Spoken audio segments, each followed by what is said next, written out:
Bom dia a todas, bom dia a todos, bom dia a todos.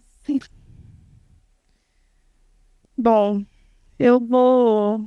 hoje eu vou começar com o título da minha pregação, que toda vez que eu vou fazer uma pregação, coloco um título que normalmente eu não coloco, eu não falo aqui, mas hoje eu vou falar porque em tudo que tem acontecido é importante.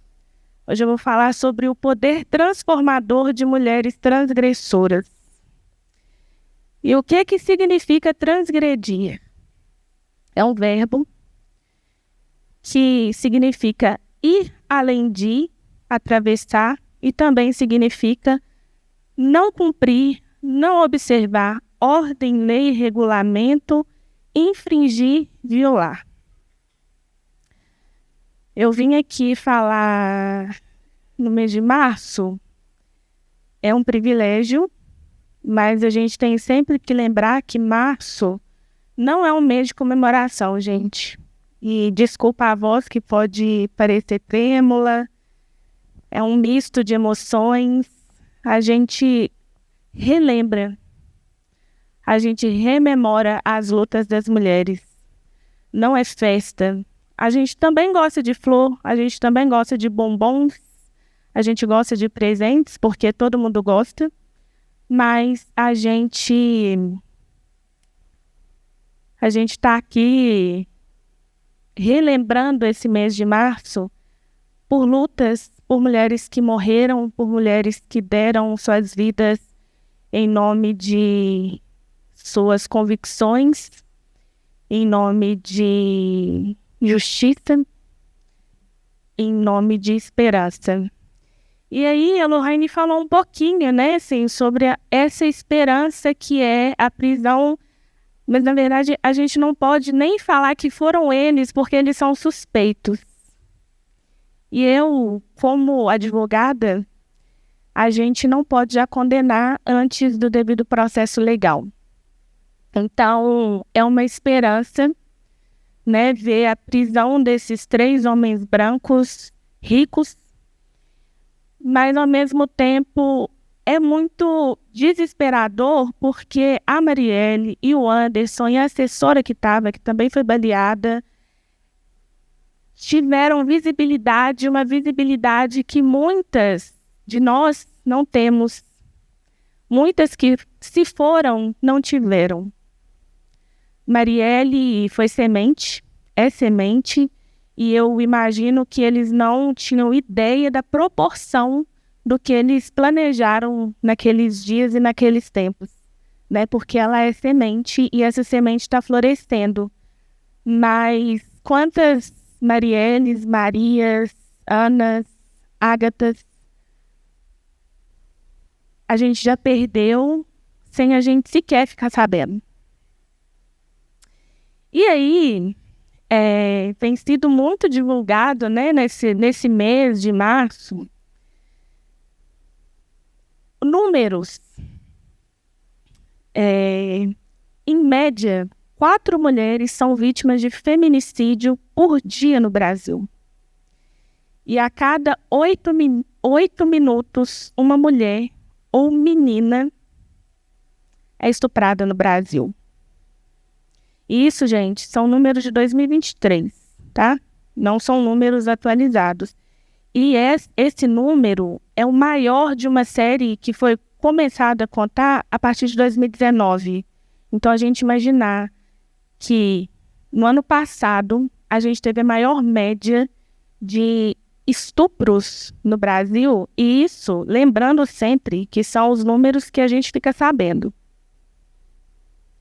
Porque quem é mulher sabe que muitas vezes a gente não denuncia com medo do que a gente vai passar. Então, esse número, eu acredito que é muito maior. E aí, nessa semana, né, que passou, porque hoje é domingo, o primeiro dia da semana, nessa semana a gente teve notícias maravilhosas. A notícia de que um famoso jogador lá na Europa ele terá a oportunidade de pagar alguns milhões para esperar a sua sentença em liberdade. E essa sentença já foi diminuída porque ele, com o amiguinho dele, pagaram uma indenização para diminuir a pena dele lá na Europa, que é o país, que é o continente superdesenvolvido.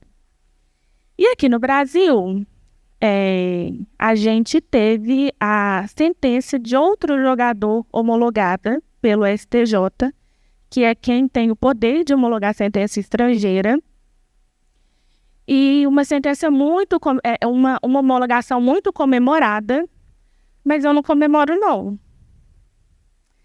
Só foi homologada porque quem teve a oportunidade de assistir, quem sabe um pouquinho da composição do nosso poder judiciário, que é o poder mais burguês que nós temos, é o que tem menos representatividade.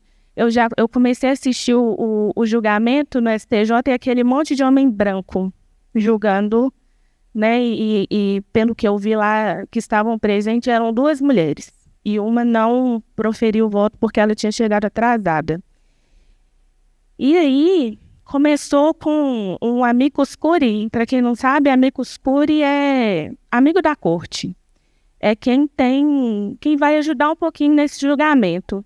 E aí, o que eu vi primeiro, porque eu não comecei a assistir desde o início, falou um advogado que estava representando a Associação das Mulheres do Brasil.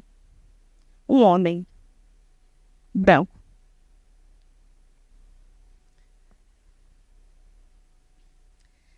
E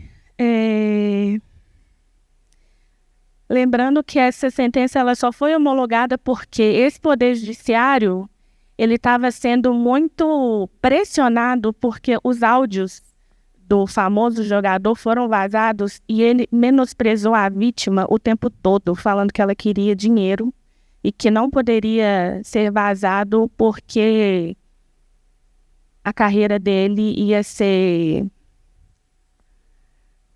perdida, vamos pôr assim, para não falar um palavrão. Eu não fico feliz com essa homologação, não.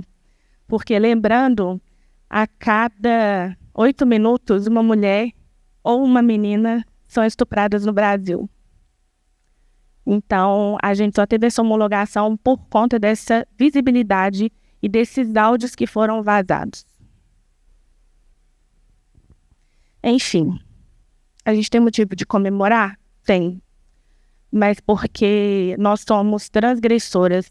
Marielle morreu porque ela foi transgressora. Eu tô aqui hoje porque eu sou transgressora. Eu cresci num ambiente que eu não poderia estar aqui na frente. Mas eu sou transgressora. Marielle foi transgressora. Essas mulheres que denunciaram o estupro lá na Europa, elas são transgressoras porque o tempo inteiro elas foram expostas porque supostamente queriam dinheiro e visibilidade, sendo que nenhuma das duas, ninguém nem sabe quem são. Mas são homens ricos, com possibilidade, inclusive, de fugir para o Brasil, achando que eles vão ficar impunes. Mas, graças a Deus, um deles está preso aqui e a gente espera e clama por justiça, mas não é motivo de comemoração.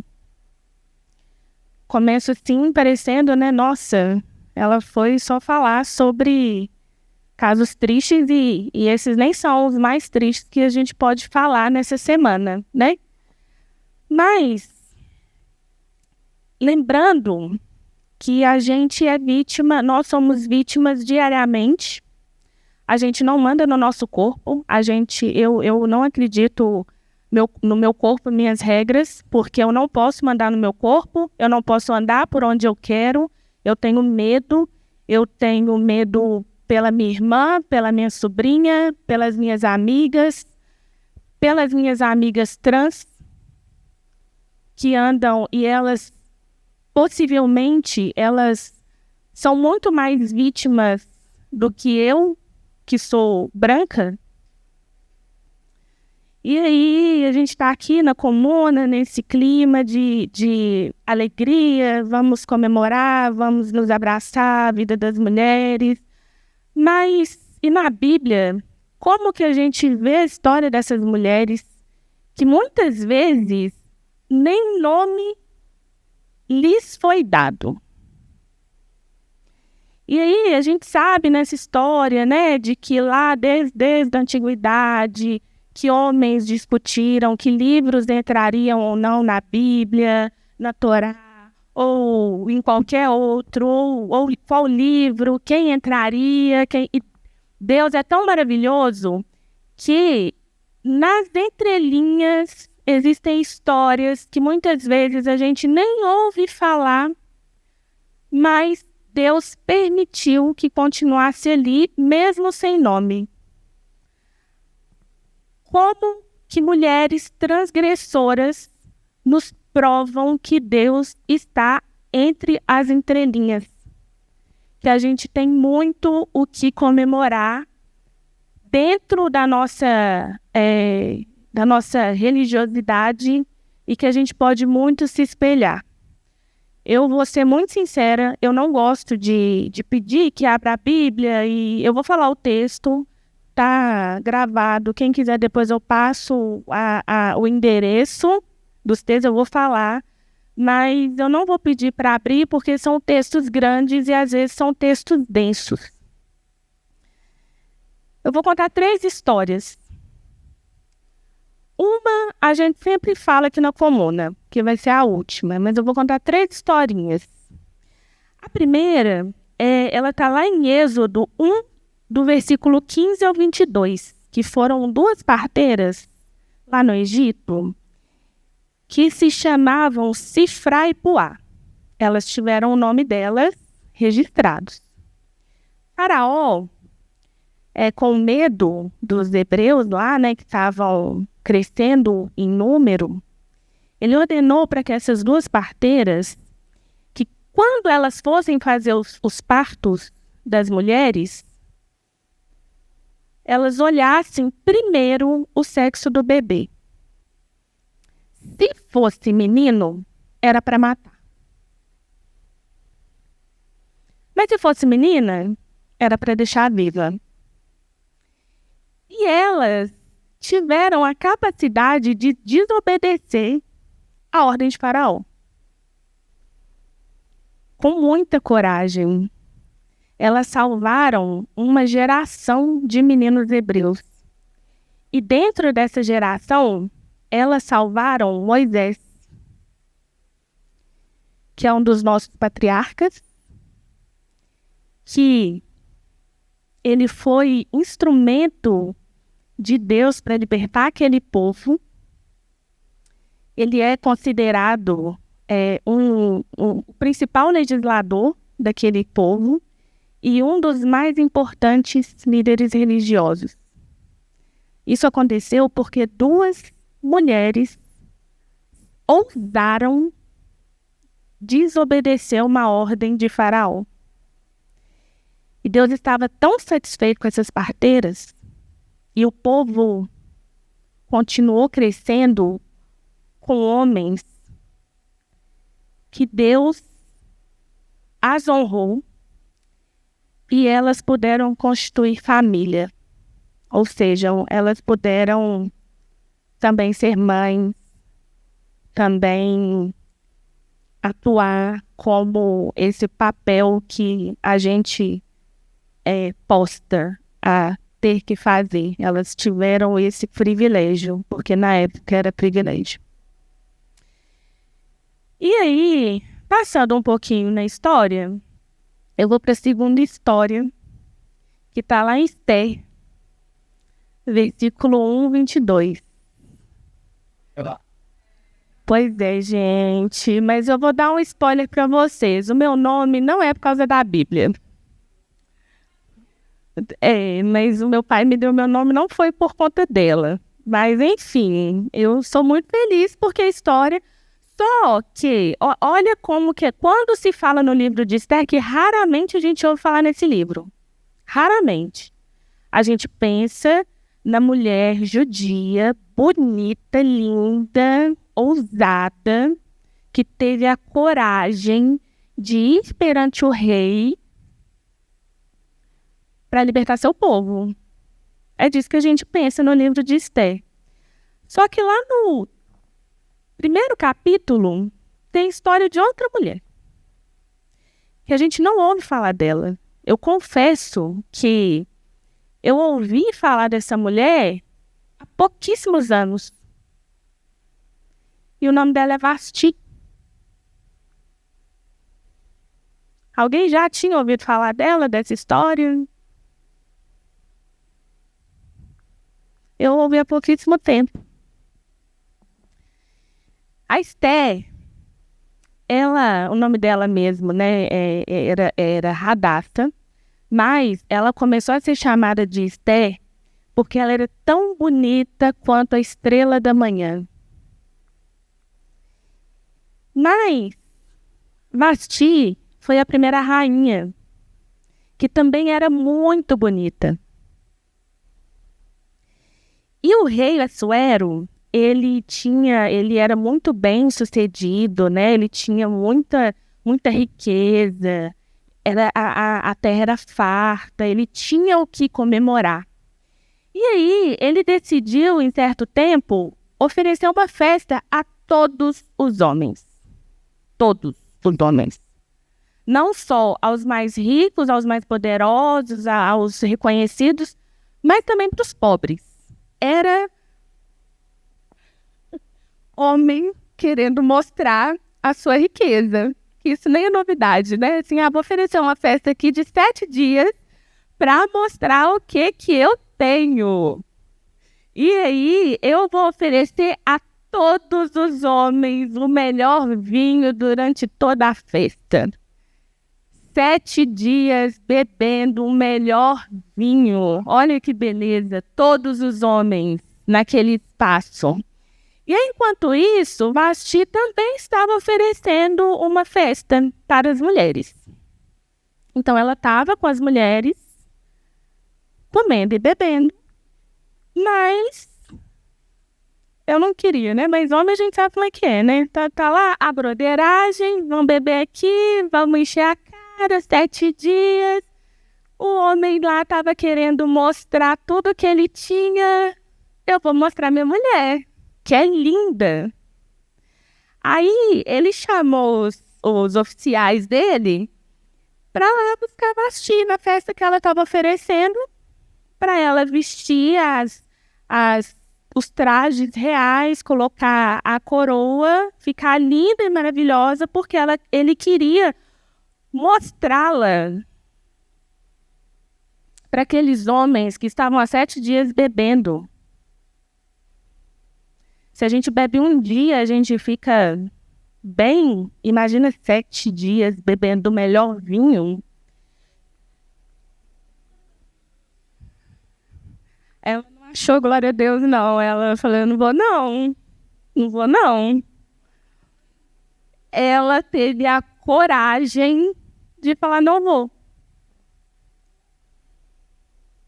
E para o rei, aquilo foi terrível. Ela tinha consciência de que se ela estivesse dentre aqueles homens, só ela de mulher, o que ia acontecer com aquela mulher, com aquele monte de homem bêbado? Ela foi muito transgressora, ela teve muita coragem, muita coragem. Quem é Esther perto dela, gente? Desculpa, mas... Quem é? Porque ela falou não. E quando o rei chamava a presença, a pessoa, no caso, qualquer pessoa, era obrigada a estar na presença do rei. E ela não foi.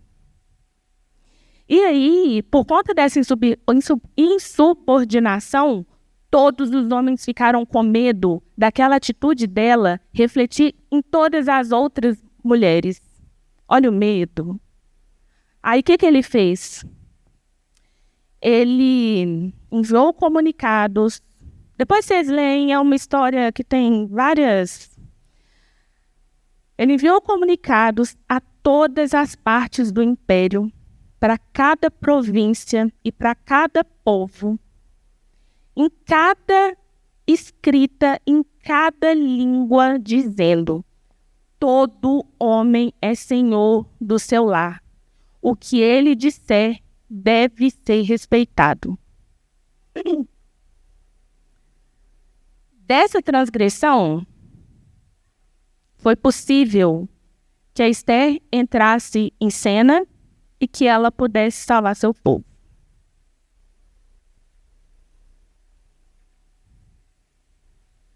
Por conta da coragem de Vasti, que a gente nem fica sabendo que ela existiu. E detalhe, ela, quando é lida pelos fundamentalistas, ela é má, ela é desrespeitosa. Mas quando ela é lida a partir de uma leitura feminista, ela é corajosa, ela é incrível, ela é dona de si. E mulheres donas de si causam medo. Hoje ainda. Não nos enganemos, tá? E por último, mas não menos importante, que aí já é no Segundo Testamento, no Novo Testamento, é com Jesus, que é o Jesus libertador, é o Jesus que andou com mulheres, é Jesus que nos ouviu, é um Jesus revolucionário, a mulher com fluxo de sangue. Que a gente sempre fala dela aqui, mas ela é tão potente a história dela. Normalmente a gente ouve falar a mulher do fluxo de sangue e eu não gosto. Porque ela estava com o fluxo de sangue. E ela deixou de ter aquele fluxo de sangue. Então ela é uma mulher com um fluxo de sangue. A história dela está lá em Lucas 8, do 43 ao 48. Gente, naquela época de dominação romana, que a mulher era coisa, né? Já para os judeus, a mulher já não era muito valorizada. E os romanos, que a mulher era coisa, era res, ela enfrentava aquele sangramento há 12 anos. As pessoas que menstruam, as pessoas que têm útero, para quem uma menstruação, um fluxo, um ciclo menstrual é uma tortura. É uma tortura, né? Eu acho lindo quem consegue ver o sagrado feminino, mas não é legal. Não é legal, gente. Antes o seu corpo dói, a gente tem TPM, sabe? A gente tem enxaqueca. E aí durante o ciclo tem absorvente, tem coletor, tem outros modos assim, mas machuca, sabe? E aí a gente pensa naquela realidade daquela mulher que estava há 12 anos, que ela tinha perdido todas as economias que ela tinha para tentar curar, tentar achar uma solução para aquele problema. E aquele sangramento, aquele fluxo, segundo a lei mosaica, ela, durante o fluxo, durante a menstruação, a mulher se tornava impura. E quem tivesse esse fluxo fora do tempo se tornava impura durante todo o tempo. Então, aquele fluxo, aquele sangramento, a verdade é aquela hemorragia, porque era uma hemorragia, ela privou essa mulher de uma vida social, porque todo mundo via ela como impura, privou ela da vida religiosa, porque ela era impura, então ela não poderia frequentar também a religião, e a vida dela com ela mesma. Porque ela, como que a pessoa se vê numa situação dessa durante 12 anos? Ela estava sozinha. ela estava com vergonha, ela estava doente. E isso estava matando ela, porque era uma hemorragia. Ela estava fraca. Às vezes a gente vê essa história mostrando ela lá, né? Não, porque ela ficou sabendo de Jesus, né? Eu vou contar aqui a história rapidinho. Ela ficou sabendo que Jesus estava indo e Jesus era a esperança dela para curar aquele fluxo que ela tinha. E aí a gente vê a história, né? A história, e aí a gente vê que ela, porque Jesus estava numa multidão, ele estava indo para outro lugar para curar outra menina, e ela encosta no manto dele, na orla do manto dele, ele sente o poder saindo. Só, gente, que são 12 anos de hemorragia, tá?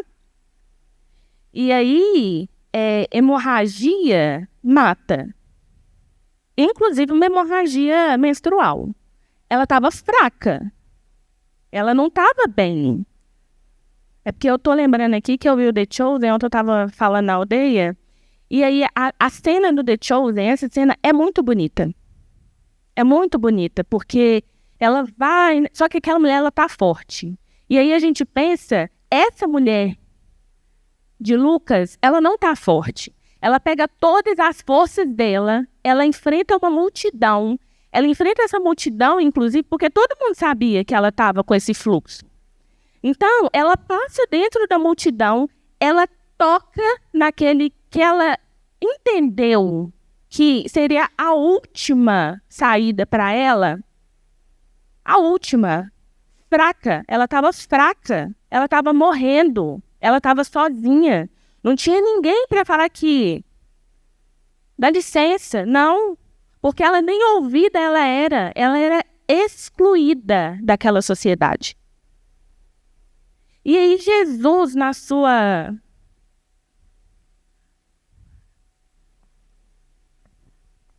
imensa sabedoria e no seu imenso poder, ele para, porque ele sentiu o poder saindo dele. E ela não encostou nele, ela encostou na roupa dele. E aí o mais incrível, porque ele podia simplesmente, saiu o poder, beleza, né? Já fiz um papel aqui, vou embora. Vai em paz, fica em paz, você está curado? Não, gente. Jesus parou e perguntou, imagina ele levantando a mão aqui, alguém encostou em mim, quem foi? No meio de um monte de gente. Não, Jesus, vamos, a menina está morrendo, vamos embora. Não, alguém encostou em mim. O que Jesus fez? Ele parou e ouviu aquela mulher. Ele não deu 3 tapinhas, fica de boa aí, ó. Ele ouviu o que ela tinha para contar.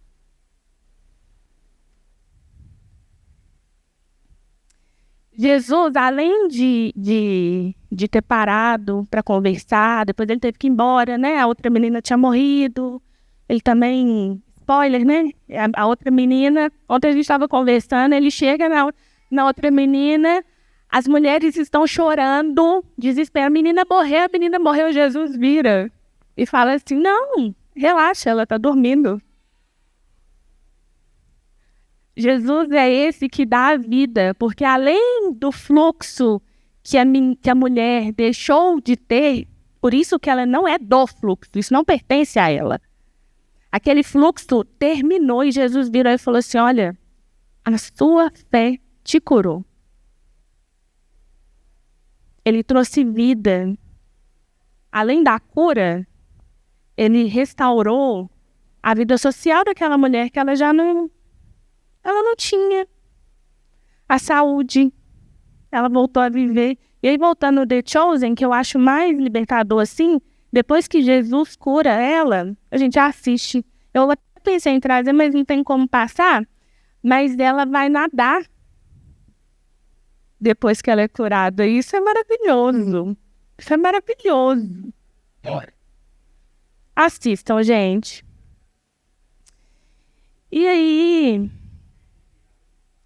dentro das entrelinhas, quando a gente tem essa leitura mais contextual, inclusive, do tempo que aquilo aconteceu, não é trazer a Bíblia, trazer o que está escrito no Antigo Testamento para hoje, mas quando a gente entende que essa leitura que está lá escondida, que não é falada, que não é trazida para os púlpitos, quando a gente tem essa leitura, a gente consegue ver o Deus de amor,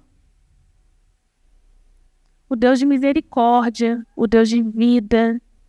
Porque eu acredito nesse Deus da vida.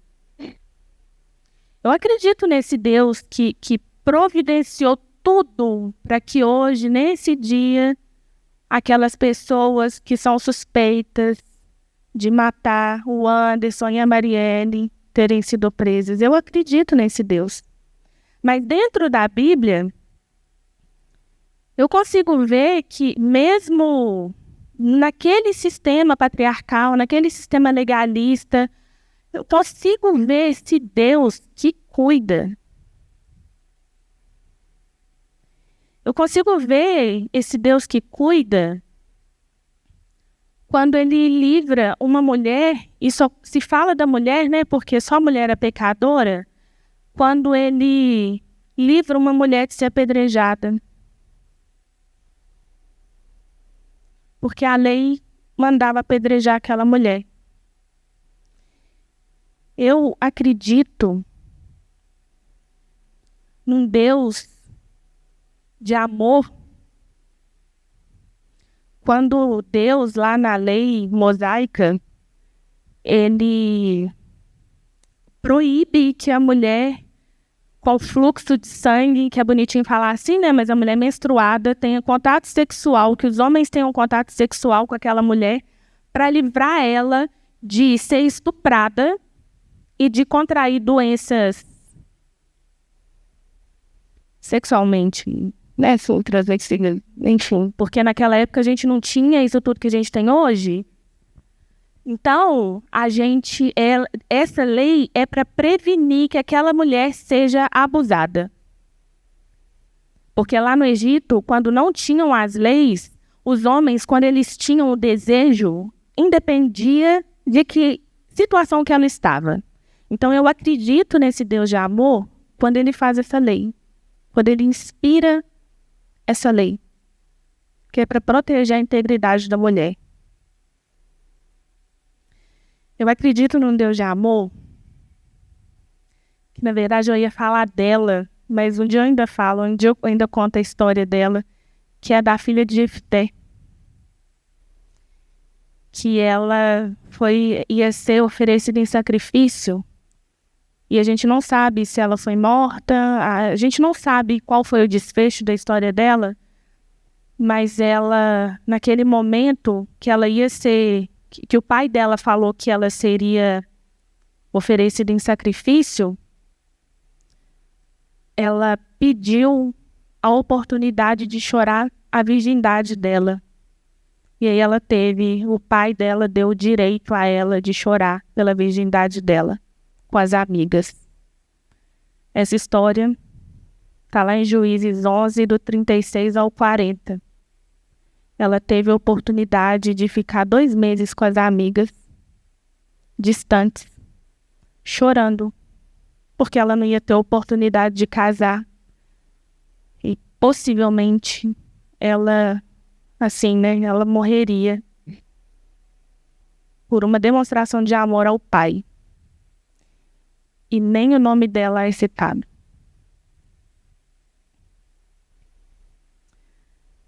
Nós, mulheres,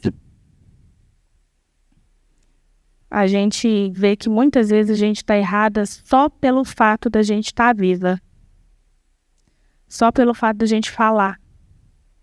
Só pelo fato da gente existir. E nós, que nem temos tanta visibilidade assim, a gente que é nós pobres mortais, a gente não tem direito de decidir sobre o nosso corpo, porque a gente é julgada. A gente não tem direito de vestir da forma que a gente quer, porque a gente é julgada.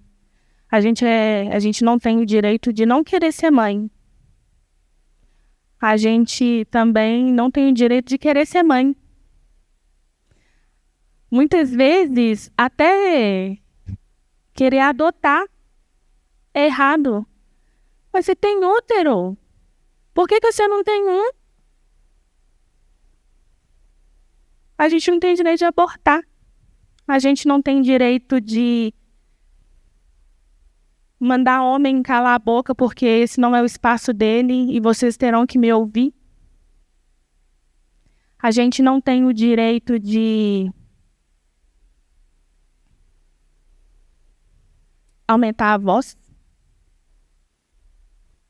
A gente não tem o direito nem de tentar trazer boas novas, porque quando as mulheres estavam lá no túmulo e Jesus apareceu para elas e ordenou que elas fossem espalhar, né, que ele estava vivo, eles consideraram aquelas mulheres loucas. Então, a gente nem boas novas a gente pode trazer.